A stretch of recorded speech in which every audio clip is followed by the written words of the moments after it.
Hello दोस्तों, आज हम इस वीडियो में देखेंगे कि 28 दिसंबर को निफ्टी का मूव कैसा रहने वाला है और उसके बेसिस पे आपको 28 दिसंबर इन ट्यूसडे को निफ्टी में इंट्राडे ट्रेड क्या लेना वो भी मैं आपको इस वीडियो में बताने जा रहा हूं।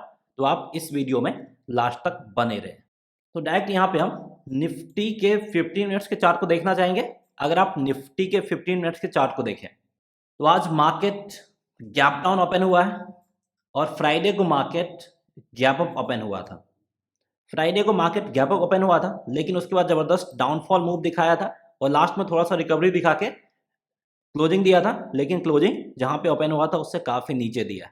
लेकिन उसके आज completely opposite market gap down open हुआ है और फर्स्ट 15 मिनट्स में उसने गैप को रिकवर कर लिया। यहाँ पे आप क्लियर देख सकते हैं गैप रिकवर हो गया और उसके बाद ये जबरदस्त अपसाइड मूव दिखाया है और क्लोजिंग ये आपका 17,100 के आसपास यानी डेज हाई के आसपास दिया है। तो ये अच्छा खासा पॉजिटिव हिंट और इंडिकेशंस दे रहा है कि मार्केट गैप डाउन ओपन होने के बाद उस गैप को रिकवरी करते हुए ऊपर क्लोजिंग दिया है। तो यहाँ पे आप दो चीज कर सकते थे। फ्राइडे को मैंने वीडियो में बताया था कि अगर मार्केट गैप अप खुलता है और प्रीवियस डे के क्लोजिंग को ब्रेक करके नीचे आता है तो वहां पे आपको सेल साइड की तरफ जाना है। और यहाँ पे एक और चीज आप देख सकते हैं, अगर मार्केट गैप डाउन खुलता है और प्रीवियस डे क्लोजिंग को ब्रेक करके ऊपर निकलता है तो यहाँ पे आपको बाई साइड की तरफ जाना था।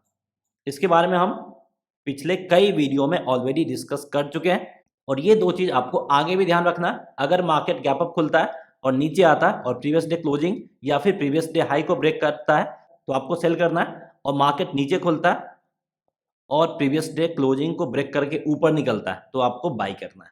और यहाँ पे एक और चीज आप समझ सकते हैं कल के मूव से। तो आज जो निफ्टी मूव दिखाया है उसके बेसिस पे एक और चीज समझ सकते हैं। अगर आप हाईएस्ट और लोएस्ट पॉइंट को ज्वाइन करें तो यहाँ पे हमें इस तरह का मूव देखने को मिलेगा निफ्टी में। और जब भी ऐसा मूव देखने को मिलता है तो यहाँ पे आपको कॉल ऑप्शंस बाई करना प्रेफर करना था और पुट ऑप्शंस आपको कब बाई करना है, जब मार्केट इस तरह का डाउनफॉल मूव दिखाए तब आपको पुट ऑप्शंस बाई करना प्रेफर करना है। ये चीज समझ में आ गया आज के मूव के बेसिस पे। अब हमें ट्यूसडे को करना क्या, उससे पहले मैं आपको बताना चाहूंगा कि मैंने लास्ट वीडियो में आपको बताया था कि निफ्टी को 16,800 के आसपास बाई कर सकते थे या नहीं तो 17,000 का लेवल क्रॉस करने के बाद। और यहाँ पे आज देखिए, आज निफ्टी का लो है 16,830 के करीब। जो लेवल हमने बताया था उसके आसपास भी निफ्टी आया था, लेकिन यहाँ पे बहुत कम लोगों को हिम्मत होता बाई करने की, अगर फ्रैंकली बोलूँ तो। लेकिन 17,000 का लेवल क्रॉस करने के बाद आप 16,925 का एसएल के साथ यहाँ पे बाई कर सकते थे और हमारा 17,050 और 17,100 ये दो टारगेट काफी इजीली हिट होता हुआ दिखा है। ये तो हो गया मंडे के बाद। ट्यूसडे को क्या करना, चलो उसके ऊपर बात करते हैं। तो ट्यूसडे को यहाँ पे आपको एक लेवल वॉच करना होगा 17,100 का। अगर निफ्टी कल इस लेवल को ब्रेक करके ऊपर आता है या फिर ऊपर ओपन ही होता है तो यहाँ पे कॉल ऑप्शंस या नहीं तो निफ्टी के फ्यूचर्स में बाई किया जा सकता है। यहाँ पे आपका एसएल होगा 17,025 का, ये एसएल रख सकते हैं। और यहाँ पे आपका टारगेट प्राइस होगा पहला 17,150 का, दूसरा होगा 17,200 का और तीसरा होगा 17,250 का। इन तीन टारगेट प्राइस के लिए आप जा सकते हैं अगर ये 17,100 के लेवल को ब्रेक करके ऊपर आता है या फिर इसके ऊपर गैप अप ओपनिंग देता है तो। पहला तो ये हो गया। दूसरा, ये जो लाइन मैंने ड्रॉ किया है ये पिछले 3 दिन का हाईएस्ट पॉइंट है और ये है आपका 17,150 के आसपास। अगर आप यहाँ पे अपॉर्चुनिटी मिस कर देते हैं और किसी कारण बस बाई नहीं कर पाते हैं तो एक और मौका आपको मिलेगा जब ये 17,150 के लेवल को क्रॉस करके ऊपर आएगा।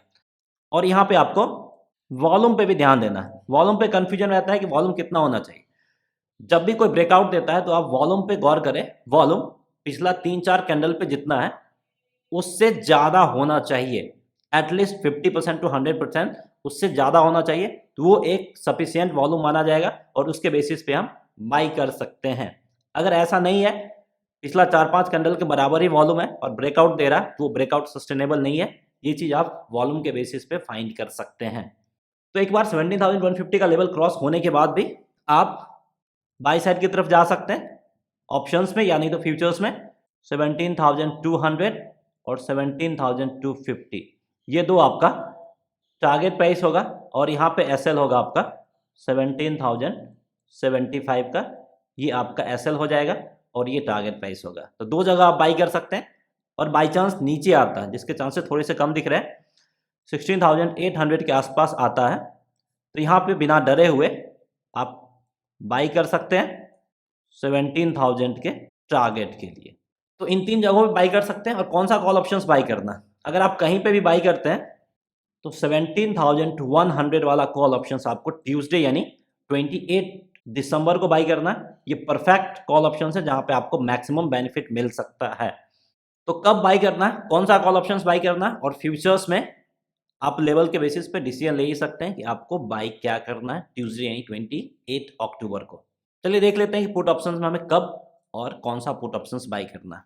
तो अगर निफ्टी 17,000 के लेवल को ब्रेक करके नीचे जाता है, तब यहाँ पे आप फ्यूचर्स में सेल कर सकते हैं, या नहीं तो पुट ऑप्शंस में बाइंग कर सकते हैं। यहाँ पे जो आपका टारगेट प्राइस बनेगा, पहला होगा 16,950 का, दूसरा होगा 16,900 का, और तीसरा होगा 16,850 का। ये तीन आपका टारगेट प्राइस होगा।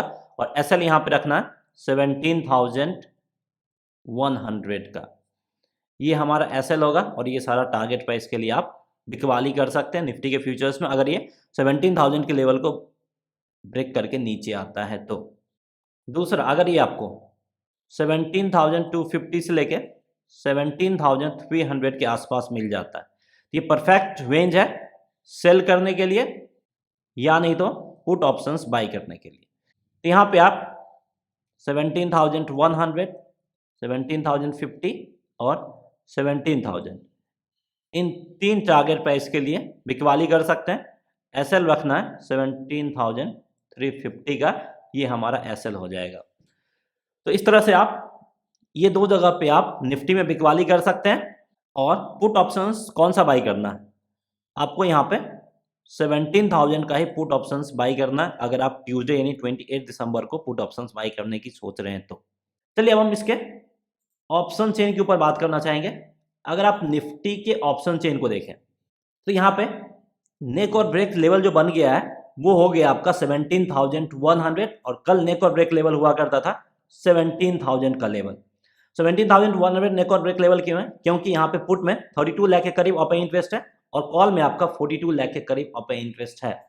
कल अगर निफ्टी इस लेवल को ब्रेक करके ऊपर आ जाता है तो वापस हमें शॉर्ट कवरिंग देखने को मिलेगा, और निफ्टी आपका 17,150 और 200 के रेजिस्टेंस लेवल पे इजीली आता हुआ दिखेगा। 200 का लेवल एक अच्छा खासा हर्डल के रूप में काम करता हुआ दिखेगा। तो 100 का लेवल ब्रेक हुआ, इसके ऊपर निफ्टी आया तो 17,200 के लेवल पे देखने को मिल सकता है, जो कि आपका रेजिस्टेंस के रूप में काम करेगा। और उसके बाद 17,300 भी, ये भी आपका रेजिस्टेंस के रूप में काम करता हुआ दिखेगा। नीचे में 17,000 के लेवल पे अच्छा खासा सपोर्ट लेवल बना हुआ है, क्योंकि यहाँ पे लगभग 1 करोड़ के करीब ओपन इंटरेस्ट है और मैक्सिमम यहाँ पे पुट राइटर्स हैं।